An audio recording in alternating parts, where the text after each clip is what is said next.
The Ladder of Divine Ascent by St John of the Ladder. Step 20 on bodily vigil and how to use it to attain spiritual vigil and how to practice it. Some stand before earthly kings without weapons and without armor, others hold staffs of office, and some have shields, and some swords. The former are vastly superior to the latter, for they are usually personal relations of the king and members of the royal household. So it is with earthly kings. Now let us see how we stand before God our King, when we stand at our prayers in the evening, or during the day and night. For some at their evening or night vigil lift up their hands in prayer as if they were incorporeal and stripped of all care. Others stand at that time singing psalms. Others are more occupied in reading. And some out of weakness courageously resist sleep by working with their hands. Others try to feel the horror of the thought of death, hoping thus to obtain contrition. And of all these, the first and last are in all-night vigil for the love of God, the second do what befits a monk, while the third go the lowest way. Yet God accepts and values the offerings of each according to their intention and power. A vigilant eye makes the mind pure, but much sleep binds the soul. A vigilant monk is a foe to fornication, but a sleepy one mates with it. Vigil is a quenching of lust, deliverance from dream phantoms, a tearful eye, a softened heart, the guarding of thoughts, the dissolving of food, the subduing of passions, the taming of spirits, the bridling of the tongue, the banishment of fantasies. A monk who denies himself sleep is a fisher of thoughts, and in the stillness of the night he can easily observe and catch them. The God-loving monk, when the bell rings for prayer, says, "Good, good." The lazy one says, "What a nuisance." The preparing of the table exposes gluttons, but the work of prayer exposes lovers of God.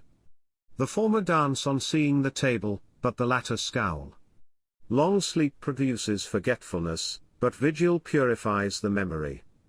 The farmer's wealth is gathered on the threshing floor and in the winepress, but the wealth and knowledge of monks is gathered during the evenings and the night hours while standing at prayer and engaged in spiritual activity. Long sleep is an unjust comrade, it robs the lazy of half their life, and even more. The inexperienced monk is wide awake in friendly conversation, but his eyes become heavy when the hour of prayer is upon him. The lazy monk is famous and skilled at talking, but when reading is about to begin, he cannot keep his eyes open. At the sound of the trumpet the dead will rise, and when idle talk is afoot those who were asleep come to themselves. The tyrant's sleep is a crafty friend, when we are full of food it often leaves us, but in hunger and thirst it attacks us vigorously. It suggests that we should do handwork during our prayers, for it cannot otherwise foil the prayers of the vigilant.